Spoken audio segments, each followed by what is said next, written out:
Hello students, welcome to the Bihar teachers history makers Facebook group. Students, हम लोगों ने crash course start किया है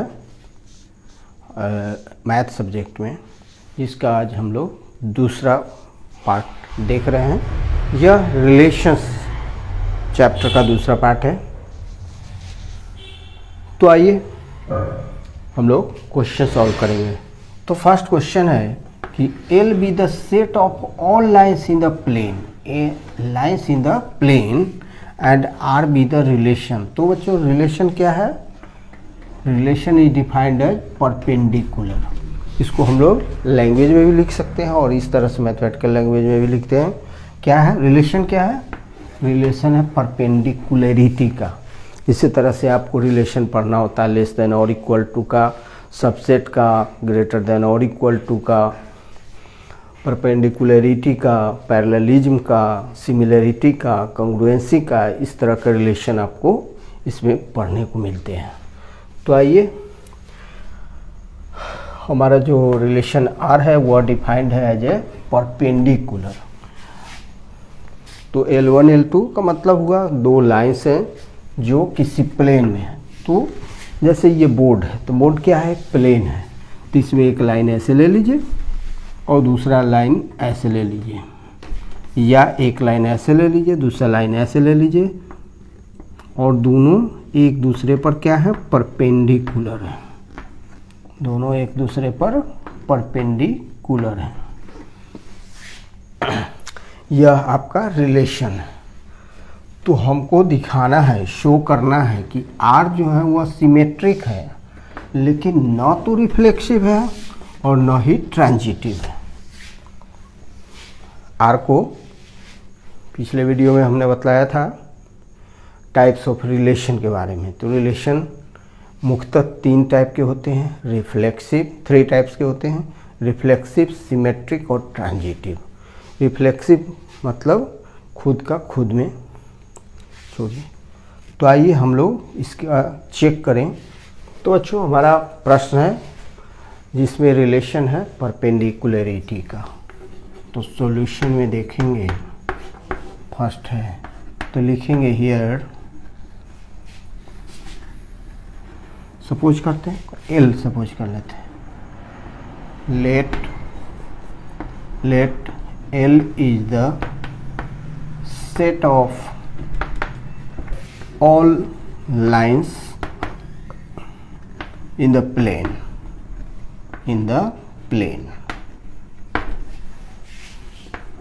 R is defined as perpendicularity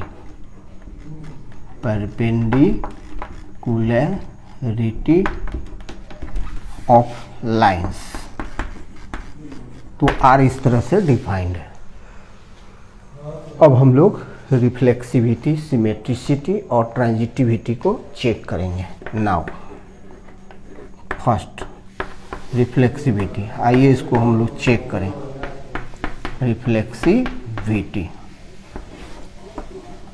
reflexivity कैसे check होगा? तो अच्छा बच्चों, कोई भी लाइन क्या होता है? दो लाइन्स हैं।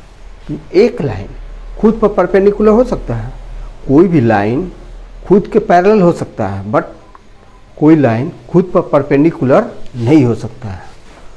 तो हम लिखेंगे एनी लाइन, नहीं ऐसे लिखेंगे कि नो एनी लाइन, तो देखिए। तो आइए हम लोग रिफ्लेक्सिविटी को चेक करें। तो बच्चों, आप यह जान लें कि अगर एक ही लाइन हो तो यह लाइन खुद पर परपेंडिकुलर नहीं हो सकता है। यह कोई भी लाइन खुद के पैरेलल हो सकता है, बट खुद के परपेंडिकुलर नहीं हो सकता है। तो आइए हम लोग लिखें यहाँ पर कि no any line is perpendicular to itself, perpendicular to itself। ये खुद पर कोई भी लाइन परपेंडिकुलर नहीं हो सकता है, कोई भी लाइन खुद के परपेंडिकुलर नहीं हो सकता है। इसको हम कैसे लिखेंगे, ऐसे लिखेंगे कि L1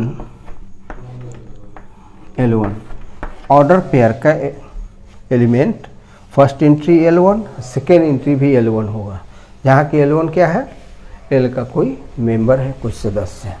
तो L1 order pair L1 does not belongs to R। तो बच्चों जब कोई लाइन खुद के परपेंडिकुलर नहीं हो सकता है तो order pair L1 does not belongs to R for every L1 belongs to L। So R is not reflexive, R is not reflexive. तो आपने देखा कि R रिफ्लेक्सिव नहीं है। क्यों? क्योंकि कोई भी लाइन खुद के परपेंडिकुलर नहीं हो सकता। चलिए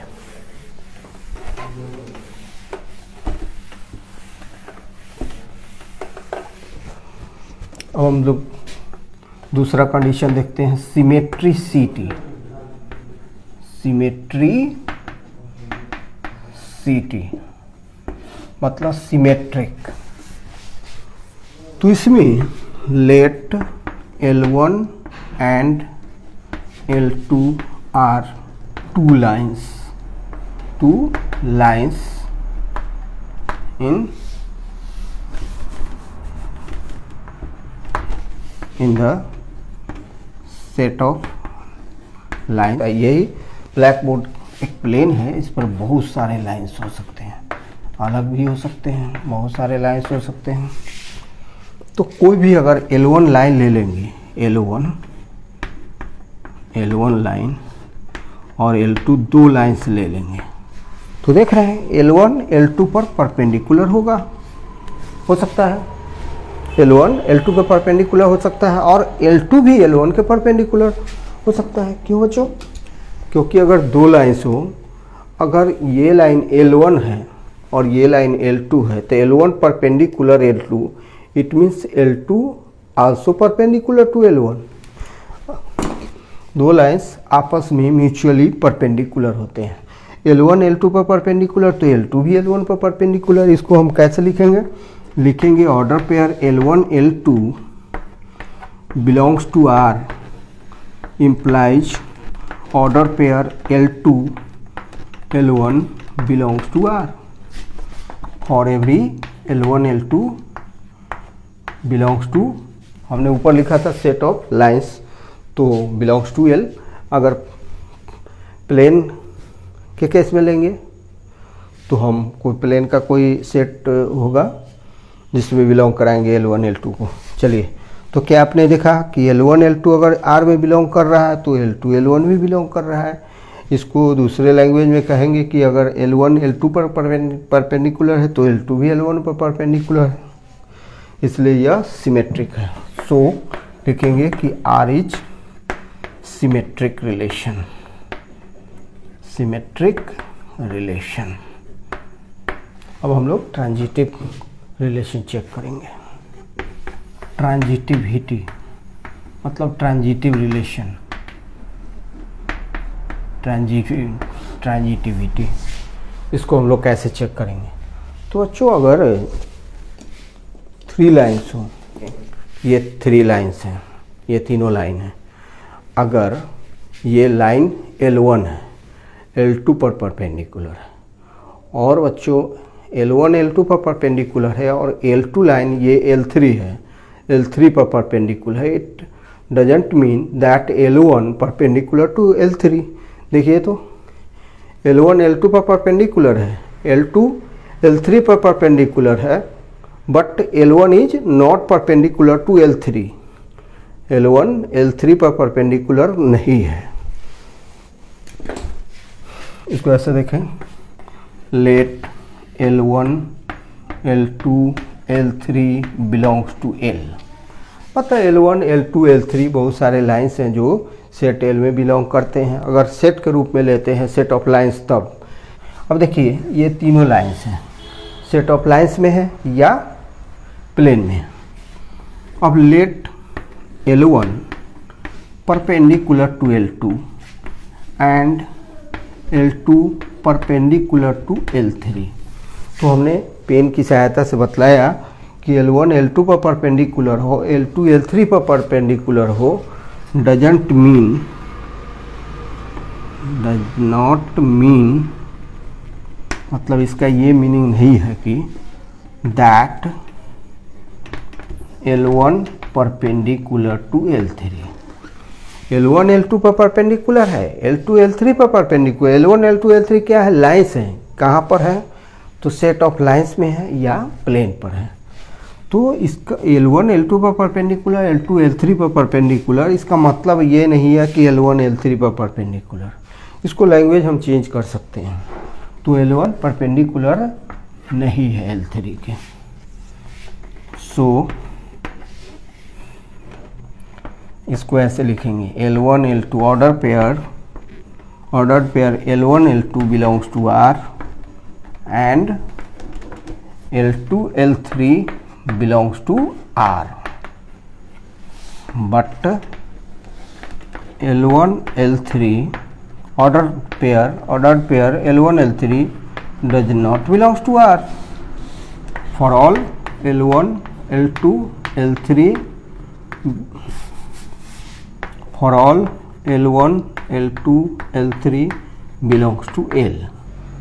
तो आपने क्या देखा कि जब ये बिलोंग नहीं कर रहा है R में, L1 L3, L1 और L3 first entry last entry, इसका मतलब है कि R ट्रांजिटिव नहीं है।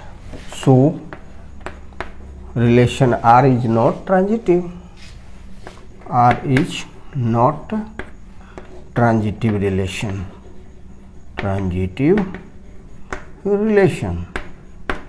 so R is symmetric relation, but neither reflexive nor transitive।